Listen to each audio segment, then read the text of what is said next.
This meeting is now being recorded. Today we have Lauren Borja from the Stanford CSAC group, and she's going to talk about work she's doing on cybersecurity and U.S. ICBMs. So, Lauren. Yeah, thank you. So I just wanted to acknowledge that although I'm currently at Stanford, this research was performed at the University of British Columbia, sponsored by the Simons Foundation of Canada. And it actually should be published soon in Science and Global Security. So I think it just approved the proofs. So just to start out with quickly, I wanted to just frame the goals of my talk before we jump into it. One of my goals is to essentially have an open discussion with many different groups, including non-technical audiences, to bring these issues into kind of a wider discussion, especially a discussion had with unclassified data. And so because I'm using unclassified data, I just need to acknowledge, of course, that there's information that I don't know about, right? But I still think a benchmark of unclassified literature is important. And so also wanted to highlight that my focus is on high-level problems, not bugs in lines of code. Not trying to hack an ICBM, and I'm not trying to help someone do that.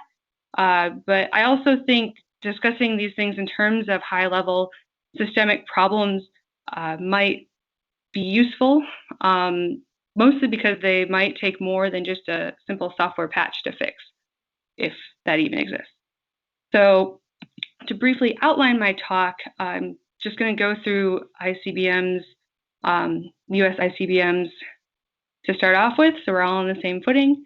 I'm going to outline my motivation. I'm going to define my approach, and then I'm going to kind of talk about cybersecurity priorities within US ICBMs, and then end with an example that illustrates problems with legacy and commercial off-the-shelf or COTS components in the US ICBMs. So to start off with, this is just a picture of the flight trajectory of a US ICBM, also known as an intercontinental ballistic missile. In the US, the name for this weapon system is the Minuteman III. It has 3 stages. The last stage contains nuclear warhead, which when the missile is stored in a silo, the warhead is mated with the missile. And so this is a graphic of the silo. As you can see, it's underground, and the missile would be stored in that tube, and the warhead would be on top of the missile. These silos are deployed across the upper Midwest. They're connected to launch control centers that might not be loading as clearly as possible, but essentially these are underground bunkers. And in the top right-hand corner, you see 2 officers sitting at a dual terminal that is monitoring and controlling the missile. These would be the individuals who would receive the launch order and tell the missile to launch if that were to occur. And each launch control center is in charge of multiple missiles, and they're arranged in kind of this spider web pattern and done so that if any one connection is broken within this web, there are multiple other paths that communications could take to reach different missiles, or if, say, the node broke off a launch control center, a different launch control center could establish contact with those missiles. They're connected through a buried underground cable, which you can see in that upper picture. And so, can you go back to that? Yeah. For a minute? It might be worth saying just a little bit about how many launch control centers there are for this whole pattern of things here that's marked as various squadrons. Yeah. I mean, to be honest, it's not run by one launch control center, right? It's No, yeah, you're right. So I'm not entirely sure which base this is. Someone probably could identify it based on the picture, and that person's not me. But I think in general, there's 10 missiles per launch center in the way they are deployed now, and they're usually in squadrons totaling 50 missiles. There's about 5 5 launch centers per squadron. Yeah, I think that's Okay. Yeah. the extent of my knowledge. But yeah, feel free to add more if you know.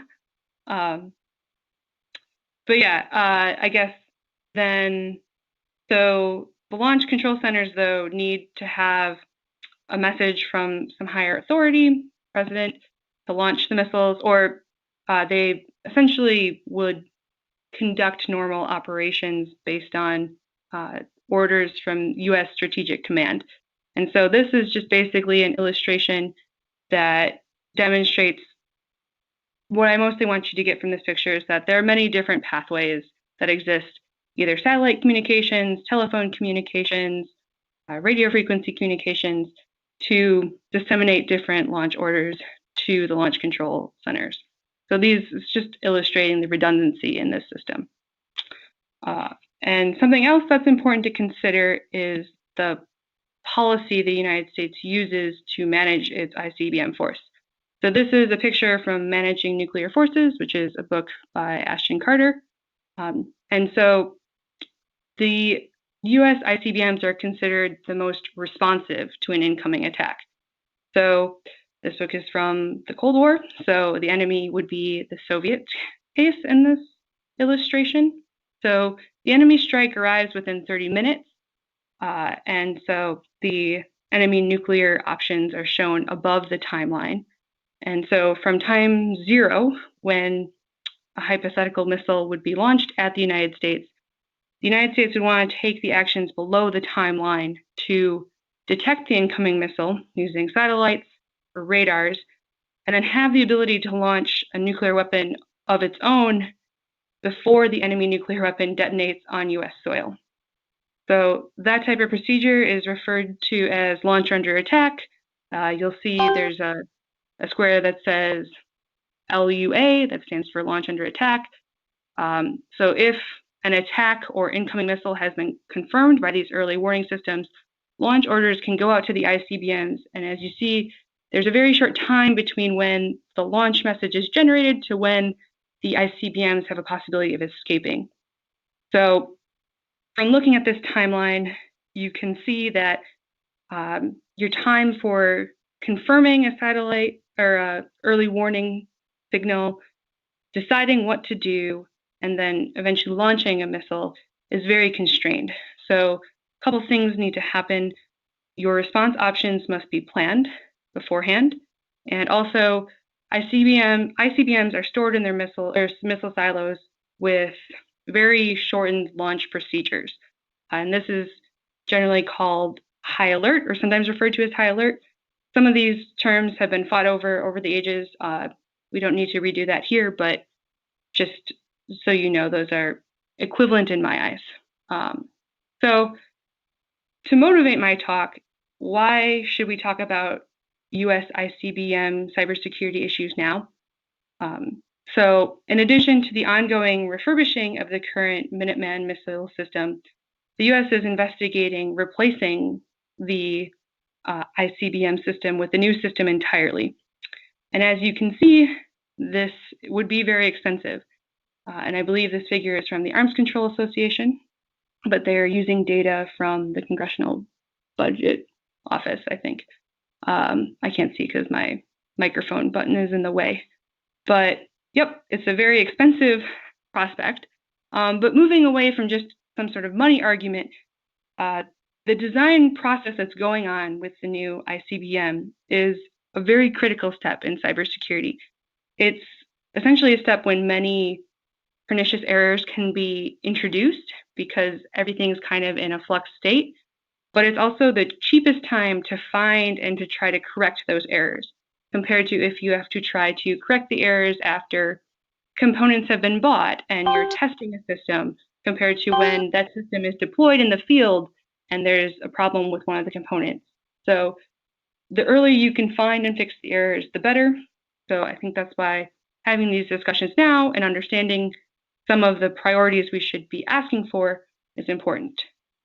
So I would also like to clarify some terminology because this is probably somewhat of an interdisciplinary audience, and these terms tend to have different definitions in different fields. So in my talk, when I say these words, this is what I mean. So cybersecurity basically just refers to the protection of computer or information systems from theft or damage. A vulnerability is either a specific problem or more of a class of problems, because I'm talking about much more higher level issues that could weaken cybersecurity. Risk is the probability of a damage caused by a vulnerability.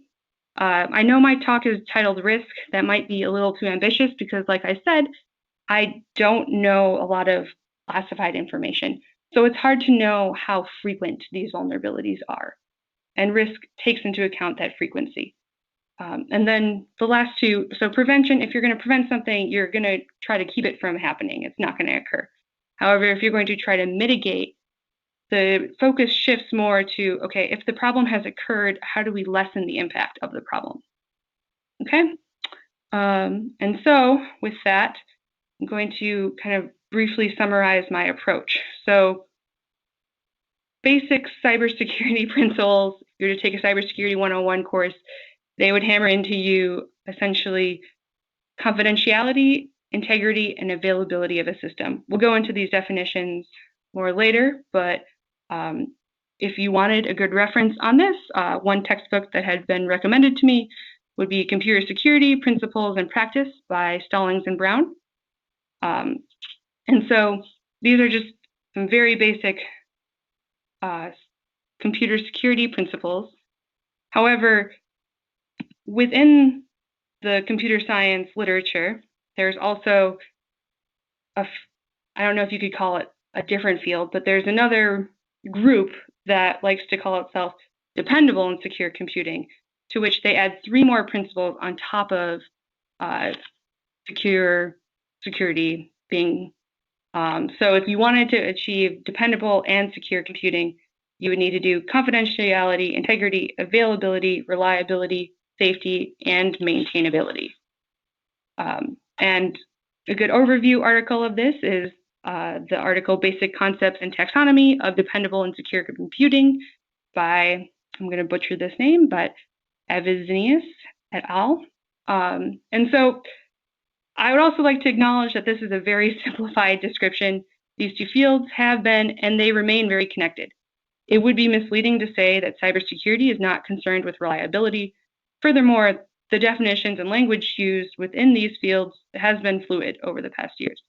For example, the conference paper from 1978, National Computer Conference on Cybersecurity, defined security as confidentiality, integrity, but also lists reliability, availability, and recovery as components of defensiveness.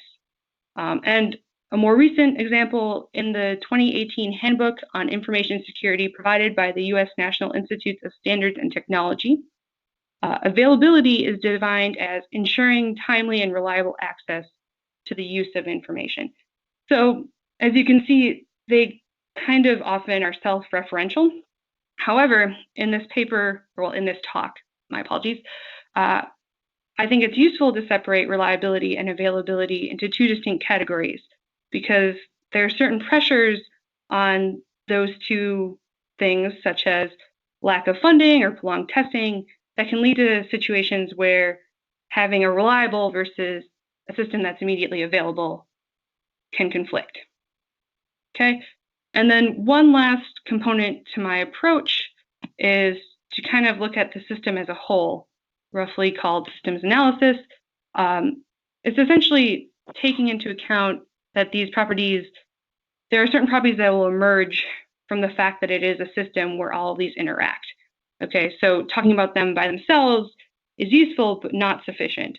So basically, it's going to discuss how these priorities will compete and how organizations per se might prioritize one over the other, and that might lead to a certain type of vulnerability. So for more clarity on systems analysis approach, I found Professor Levison's work useful. So She has an article called Moving Beyond Normal Accidents and High Reliability Organizations, A Systems Approach to Safety in Complex Systems, and also a book called Engineering a Safer World. Now, I understand that systems analysis, some people would not necessarily describe that as cybersecurity, but I will point out that many of the examples that she uses in that book deal with the design of software and the design of computer systems. I think recently her work has taken a much more cybersecurity bend, and also some of the analyses that she's developed from that work have been used to assess cyber attacks such as Stuxnet. So for that reason, I think it's relevant. But yeah, so if we were to walk through these priorities, starting with confidentiality, confidentiality refers to the protection of system data and users, including the prevention of unauthorized disclosure of data. So as a non-nuclear example, an electronic banking system were to disclose account numbers and balances to people other than the owners of the bank account and authorized bank employees, it would no longer be confidential. And so within the US ICBM system, confidentiality is achieved by restricting information, right, access to information to only those who need to know it. And for a more concrete example, there are perhaps a couple US nuclear arsenal cybersecurity studies that there have been rumors of in the media, and those are highly classified, and you can't get a hold of those. So we won't be talking about them, but we'll allude to them perhaps. So the next one would be integrity. So integrity comprises prevention of changes to the system and its data as a result of unauthorized or inadvertent action. So you essentially use your electronic banking account because it actually reflects numbers in a bank account of some sort. If someone could come in and change those numbers, the system wouldn't have integrity, right? And so within the US ICBM system, there are many controls on the nuclear authorization codes. They're different based on whether they needed to arm, target, or launch US ICBMs. And those inside the launch control centers do not have access to all the codes needed to launch missiles on their watch. Moving on to availability. Availability is the property of a system that offers prompt service to authorized users. A system that lacks availability will experience intermittent outages in service. So this would be, if you can't access your electronic banking account at times when the actual physical location is closed, right? That's not available.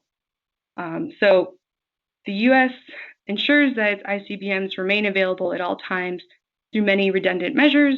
Like we saw in the communications, there are many different ways to communicate with an ICBM.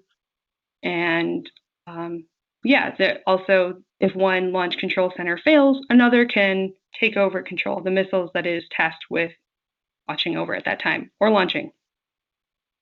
Moving on to reliability. Reliability is the ability of a system to offer the correct function. Systems that are not reliable will struggle to perform the intended service some of the time, such as, if your electronic banking account didn't transfer the money every time you asked it to, maybe only, once every 5 times. That would be not very reliable. So the way reliability is assessed in the ICBM Force in the United States, so you obviously have launches of missiles whose warheads have been removed, have been chosen at random from Vandenberg Air Force Base. In addition to that, there are electronic tests that happen while the missiles are deployed in their silos. So they're not removed. There are additional safety measures that are put in place, and essentially such that there's no chance of actually launching the missile. But essentially, the electronic tests ensure that all the electronics in the launch control center and in the silo communicate with each other up until point of ignition. Okay, and so second to last would be safety. So safety refers to a system whose operation, intended or otherwise, does not cause harm. Unintended actions are also considered when assessing safety.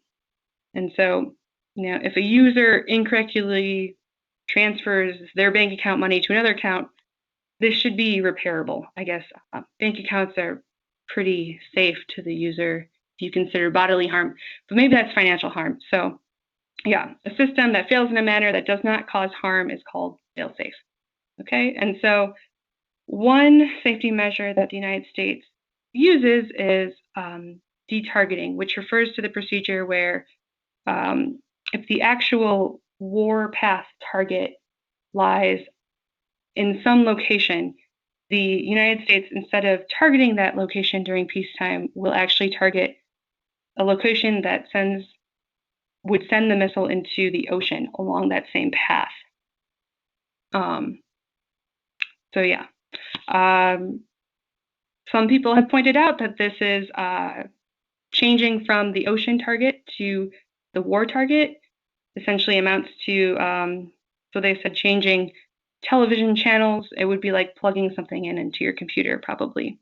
And so the U.S. claims that this is safety against an accidental launch, but it's also important to consider that safety against accidental launches might not be the same as safety against a deliberate and possibly unauthorized launch.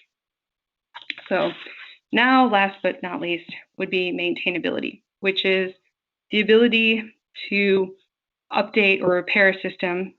And so, yeah, of the 6 principles, maintainability is the most challenging for U.S.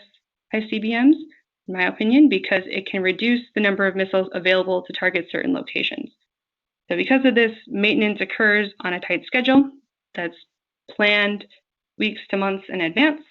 And during maintenance, missiles can require higher degrees of safing, such as activation of additional pins or turning of manual switches that prevent a missile from being launched. And so because during that maintenance time, the target that missile would cover is not being covered because it can't be launched, sometimes if that target's considered high enough priority, it will be reassigned to another missile in the fleet. Is there a question? No. Okay, cool. And so now that we've gone through all of those, and as the last example demonstrates, there are often conflicts between these different priorities. For example, you said with maintainability, to not suffer that availability, the target is reassigned, but because targeting is considered when maintenance is done, that means maintenance needs to be scheduled many months in advance. Secondly, many people have pointed out, well, many is maybe a strong word, but some people have pointed out that the U.S. could use additional physical launch inhibiting methods that are typically only employed during maintenance procedures on a daily basis to increase the safety of the ICBM Force. These procedures, however, would need to be manually deactivated by a maintenance team in each deployed missile before any of these missiles could be launched. So because missiles are dispersed in locations typically without crew members in the individual silo, right, they're in the launch control centers or back at the base, that task would take minutes to hours to achieve, depending on the available manpower. So again, safety and availability are kind of conflicting there. So the key point here is that priorities will conflict. It's not really possible to achieve all 6 of those to the utmost, degree of sufficiency. And so because they will conflict, this can lead to vulnerability and risk in your system. So having discussed these different priorities, wanted to move on to kind of a comparison between 2 different types of components that could either exist or carry over into a new US ICBM. So the 2 kind of divisions amongst components are, when you're talking about older components or equipment that's already installed, those are called legacy components. And then recently, especially with how newer trying to take the innovation from the commercial sector and bring it into military technology or military systems, to some extent, commercial off-the-shelf components can be installed in weapon systems as well. There are certainly constraints on that, but essentially, commercial off-the-shelf components are products that are commercially available. They're incorporated into system designs. So yeah, Now that we've kind of basically defined those, usually in these debates, it often comes into one versus the other. But what I've noticed from my research, and don't really have time to go into it here, but you're welcome to read my article later, is that both of these systems have inherent problems. So looking at legacy components, let's see. Legacy components can have serious drawbacks because they were perhaps designed in an older age when all of the modern set of vulnerabilities didn't exist, right? And so they might lack defense mechanisms for all of those vulnerabilities. And the issue is when you're modernizing components, you're often interfacing legacy components with newer components, right?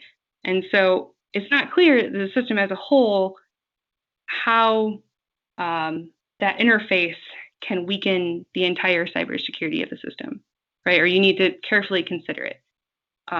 So if you don't believe my poor explanation, so there is there's an office that's in charge of doing operational testing and evaluation of weapon systems that are currently under development. And so in their annual report recently, they remarked on the fact that they had been doing some testing of legacy systems. And to quote that report, preliminary assessments of systems and networks that had been developed and fielded several decades ago and were widely believed to be safe from current era cyber attacks. The preliminary assessments identified technology updates that were not part of the original design or security plan and which could provide avenues for cyber attack. So this is kind of illustrating the thing that when the legacy components were deployed, they were deployed to do X. Now we've added, 2 more components on to them, and now they're performing X plus Y, right? And so they might not be cleared to do X plus Y. They might only be cleared to do X. X might not be possible if you have added those other 2 things on. So those are just some ways that legacy components could be considered vulnerability. And I know it seems like I'm beating a dead horse here, but I think it is a common public perception that because the U.S. nuclear arsenal runs on legacy components, that it is secure. Obviously, they'll also say it was designed secure with legacy components, and that gives an aspect of security. But I think on kind of technical grounds, there isn't really much support for that. Moving on to commercial off-the-shelf systems. So the key here is not that in going to these systems, we've solved all problems. Both have problems. It's just that the problems are different and the mitigation strategies are different. And so balancing them is challenging, and perhaps migrating from an organization that is used to dealing with legacy components into more commercial off-the-shelf systems could be a challenge. So one issue with commercial off-the-shelf systems is the fact that they are kind of assembled in what are fairly complex supply chains, right? So, for example, if a weapon system is ordered, it'll go to a larger company, but not all of the components are necessarily made in-house in that company, right? They might be contracting with other applied vendors to supply those, but sometimes it's not always clear. There is a policy describing how components at various levels of that supply chain, when they're integrated into the final project, how that risk is calculated. However, verifying that these steps have been followed reveals that that is not always the case. And so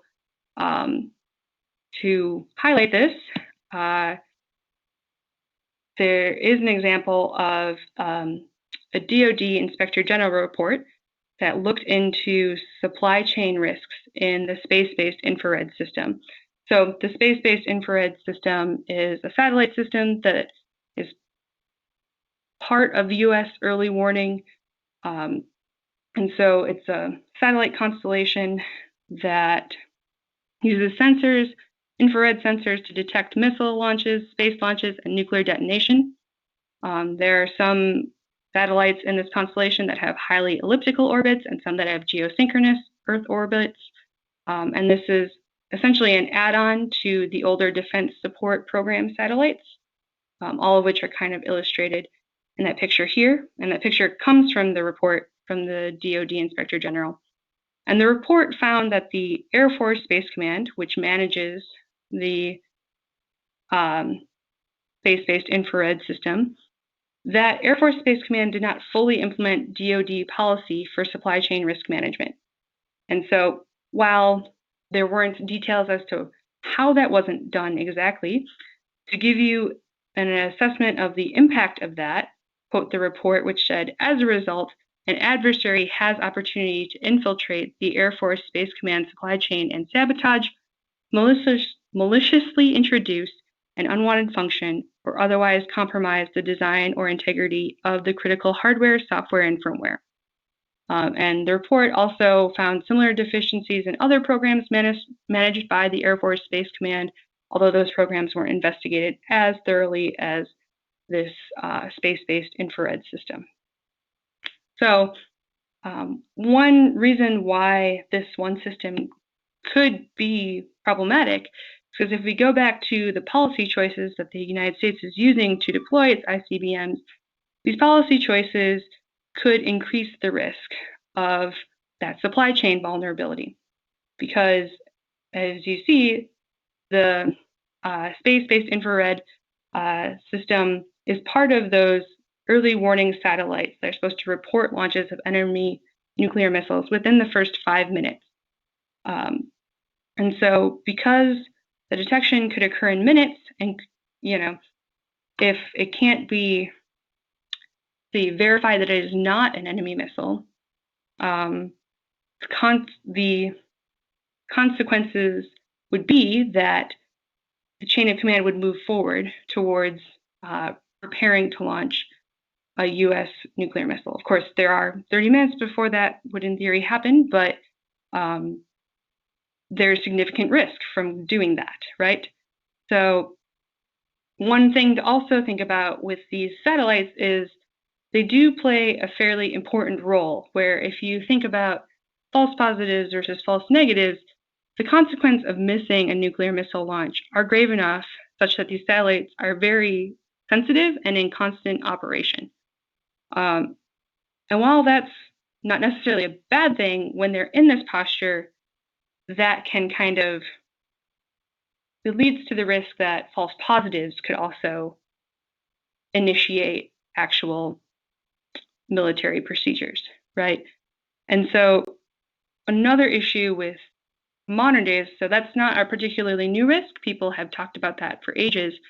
But with the proliferation of missile technology, including for civilian space launches, there has been an increase in the number of detections made by these satellites.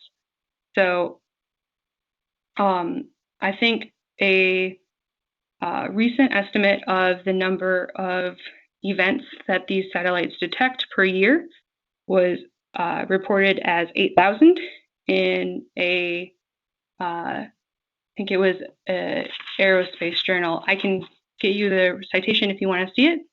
And so of those 8,000 detection events, only 200 correspond to actual missile launches. And for each of these, early warning crews have less than 5 minutes to determine if the event will be reported to higher command. And so even though there are many steps between event detection and notification of the president, there have been cases, according to Bruce Blair, where the U.S. president has been notified of an ambiguous imminent threat within the past couple of years. And so I also want to just pause and make clear that my point is not that reducing launch on warning posture will somehow reduce the errors in these satellites, or it should be a reason why we, could reduce the sensitivity of these satellites, right? The issue is that the sensitivity is leading to a high chance of false positives And because it exists within this policy, there is a chance that these false positives could actually lead to worse, like they could be coupled to launch of a nuclear weapon, right? There's a connection there. And so what I am more advocating for is a longer time to confirm that that is indeed a blip on a screen and not an actual launch. It's probably going to look different than a blip, but at the moment, that's all I can think of. So yeah, with that, just like to conclude. So in building complex systems such that they are dependable and secure, inevitably some goals will conflict. These clashes can lead to security risks, as shown in this analysis of the US ICBM Force.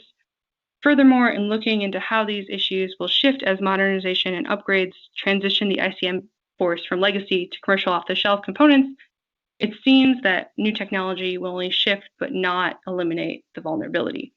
So a similar shift of weighting of the priorities should also occur, and the US should look to its policies as a way to reduce the impact of the technical vulnerabilities. And with that, that's all I have. So I open for questions. Okay, thank you. If people have questions, send me a chat message and I'll keep a list. I wanted to start with a couple questions. I guess the first one is, and you sort of addressed this with your example at the end, but I'm trying to get a sense of the kinds of issues that you're sort of primarily concerned about. Most of the concerns you talked about were either things about the system not working or some targets not being covered when things were being maintained. And the other concern is, of course, the opposite: is how do you prevent mistakes or unauthorized launches?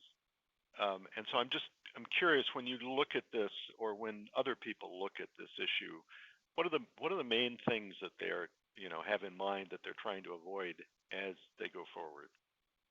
Right. So I probably should clarify the issue with the maintainability.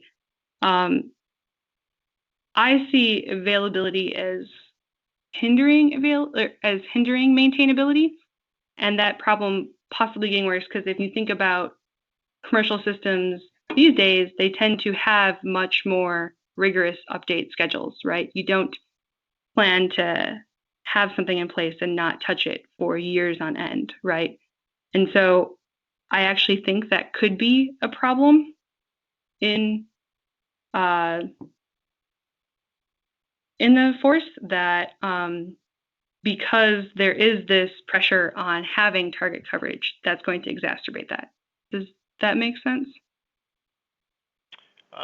Yeah, I mean, so for example, at the end you were saying one of the things you thought would help here would be a longer time scale to be able to confirm a launch. But that really has to do with whether or not the U.S. has a launch under attack policy, and that says that that sets the timeline that you showed there on your graph, as opposed to things having to do with cybersecurity, it seems to me. So Yeah. am I right that what you're saying is that you should do as well as you can with cybersecurity, but you should assume that there may be other problems that you want to have other solutions to? Is that? Yeah, I guess my point is, even doing as well as you can with cybersecurity, you're probably still going to have vulnerabilities, and you should act like you still have vulnerabilities and look for ways to mitigate those by changing policy. Does that make sense?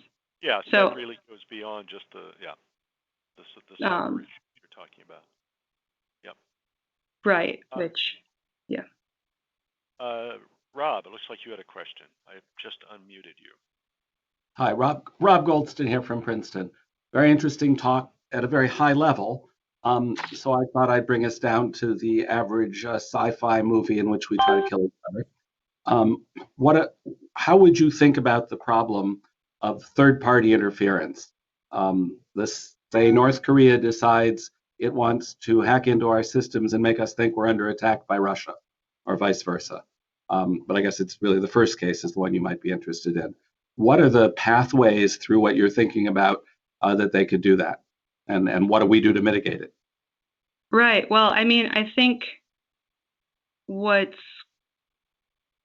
kind of clear is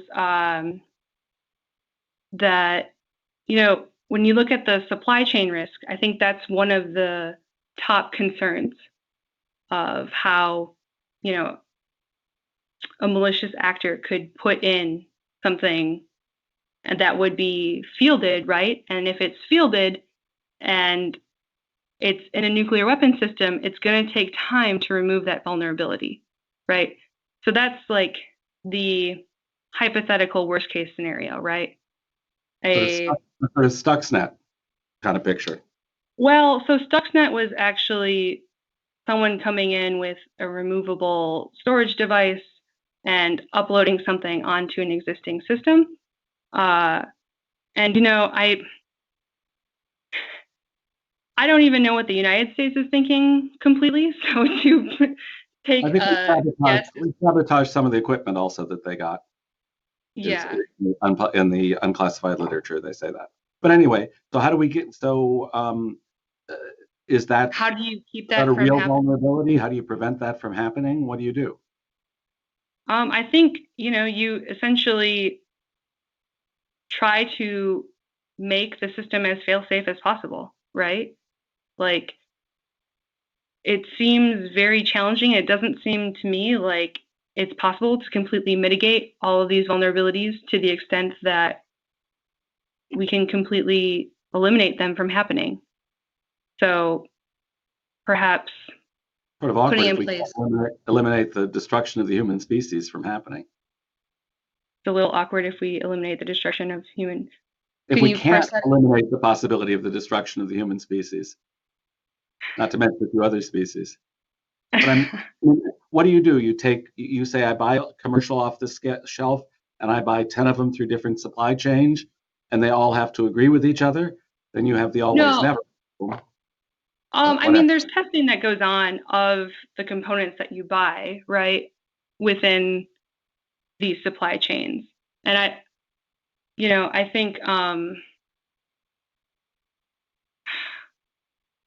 think what's hard is like these problems are very technical, but I don't think they can be solved by simply saying like, bringing all manufacturing of these small circuit boards, like that's not going to completely solve the problem, right? Because you could still put an insider in there.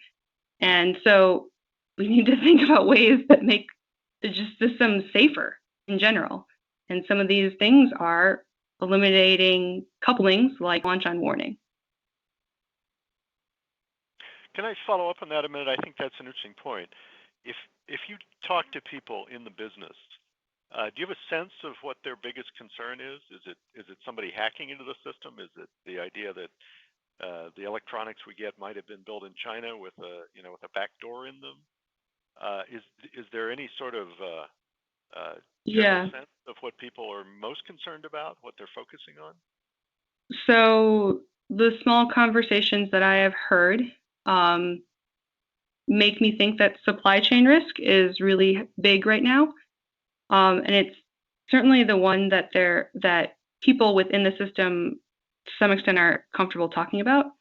I get the sense that talking about changes to the command and control structure, which certainly some of these satellite modifications might touch on. And there are other changes that are happening too, with certain command and control terminals and components. Those, while they're happening, people inside the organization don't like talking about those, from what I've heard. Yep. So that's like very, I don't know. Unfortunately, it's not like a number or like a document that I can point to, which someone with technical training, that tends to be what I gravitate towards. But yeah, those are the rumors I've heard. Take them for what you will. Yeah, and I guess the other interesting thing here is that of the kinds of vulnerabilities you can look at, you're sort of saying there are certain ones that you as an outsider can talk about, and others that you can't really add to the conversation very much, which is sort of interesting. So. Yeah, and I guess that was kind of my point in this is like, if you were to I guess it's maybe not the most technically exciting thing, but if you were to go back over the holidays and talk about this with someone who has no idea about any of these things, like, here are some very concrete problems that have real world analogies that someone could grasp, right? I don't know. And maybe they would come up with some different policy solution. Like, I'm not saying that they're going to end where I end at the end of this, but at least they'd be talking about it. At least we'd be talking about it. Yeah, I mean, I think the idea of trying to do the kind of systematic look at this that you're doing is a really helpful start to try and tease out what things people should be focusing on and where you can contribute. Are there other questions from people in the audience?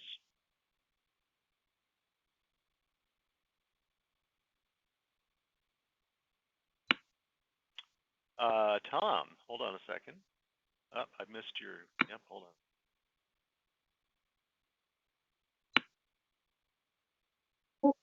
on. Okay, Tom, go ahead. Hi, Dave. How are you? Good. And Lauren, sure. Thank you very much for this fascinating presentation.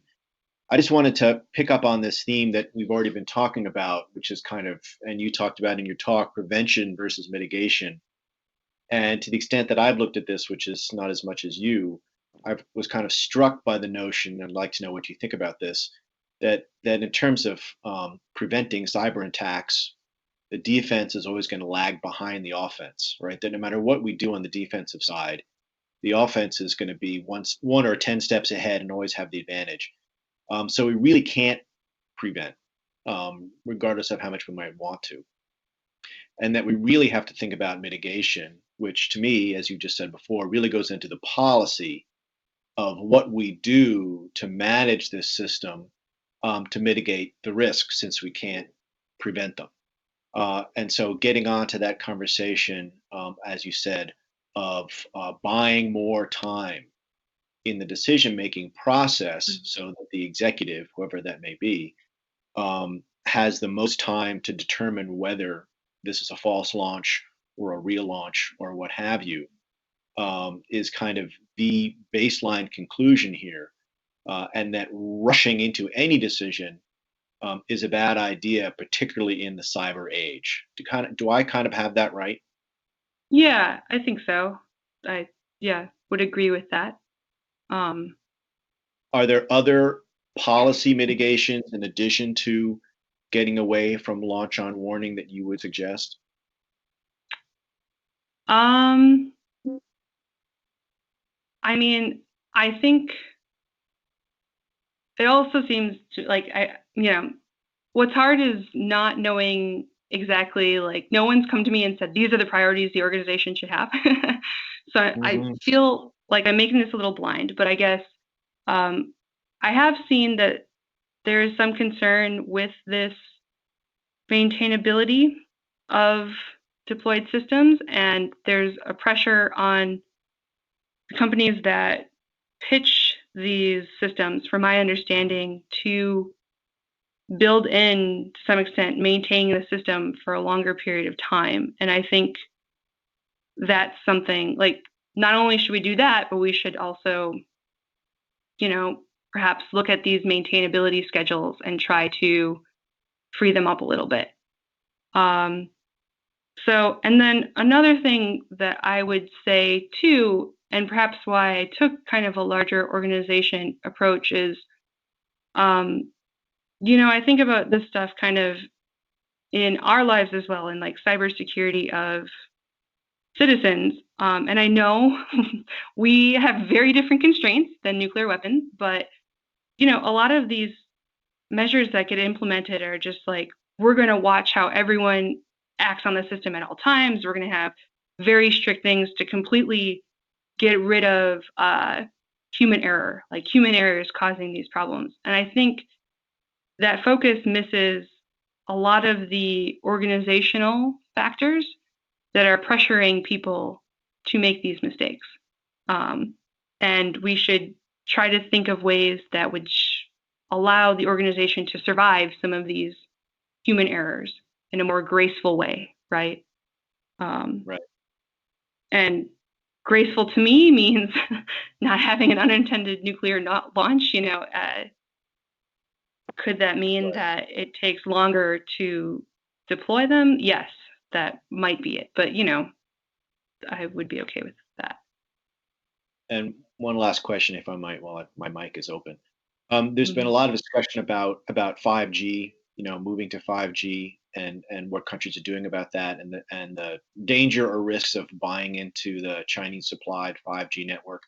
How much of that is related to this, or not at all? I have to be honest, I haven't looked into the 5G issue much Okay, at all. And I also feel like,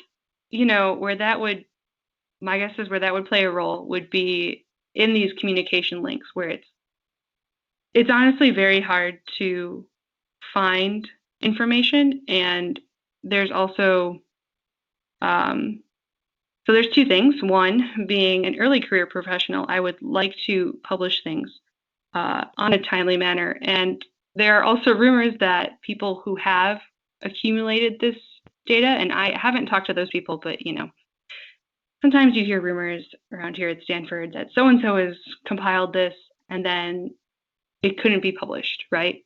And so I have maybe been less interested in pursuing all of those command and control linkages because I don't know if I would be able to publish it, right? And yeah, it's kind of my thought. And no one really wants to talk about it.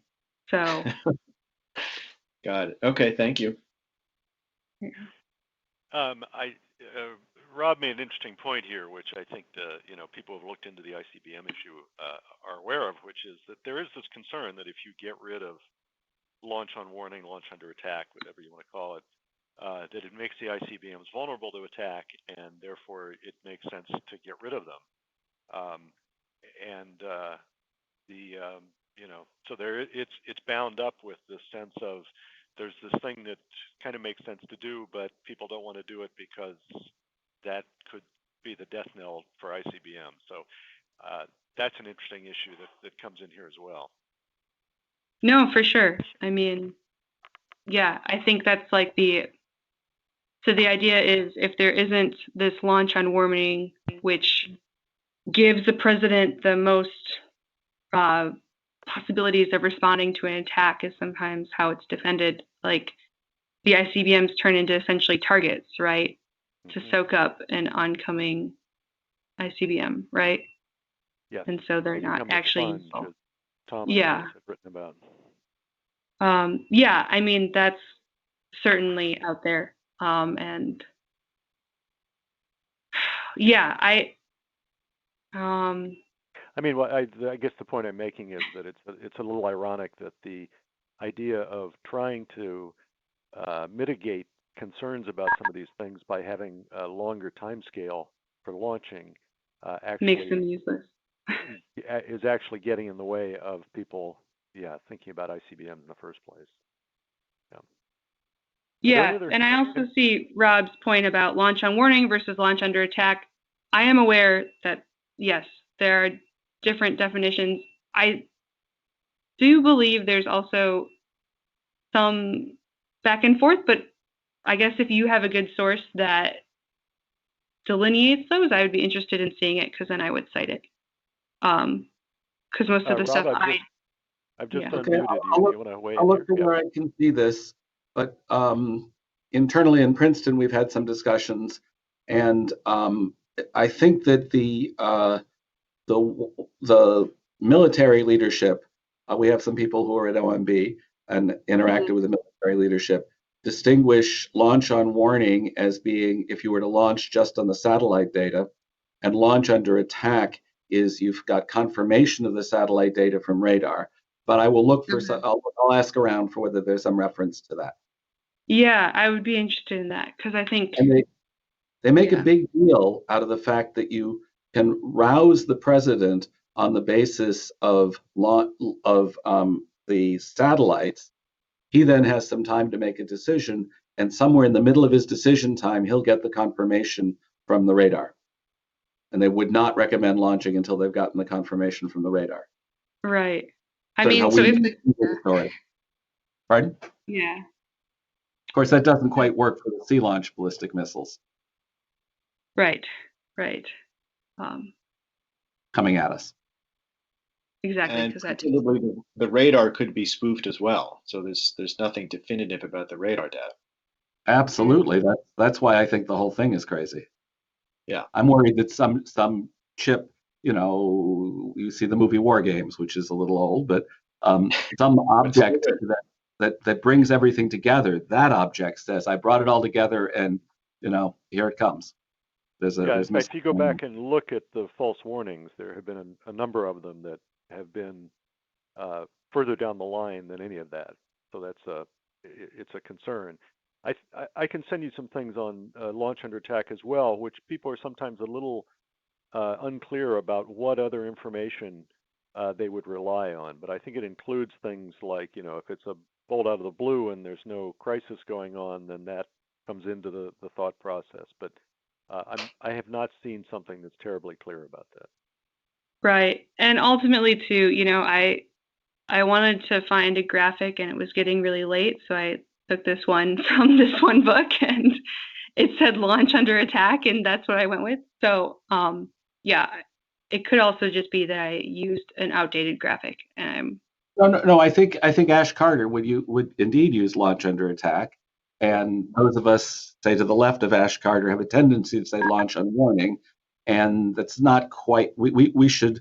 There's a danger that that's not quite fair. That's all. I see. Okay. I think even when you use launch under attack, it's the wrong thing to do. Just to be clear. Yeah. Yeah, but no, but so I mean, we are right at 1 o'clock. Are there any last urgent discussions? I assume, Lauren, you're happy to have one-on-one discussions with people as well if there's follow-up. yeah, for sure. Okay. Then thank you very much for this, and thank people for joining us. And yeah, thank you everyone for coming. Yeah. Okay. Thanks very much. Cool.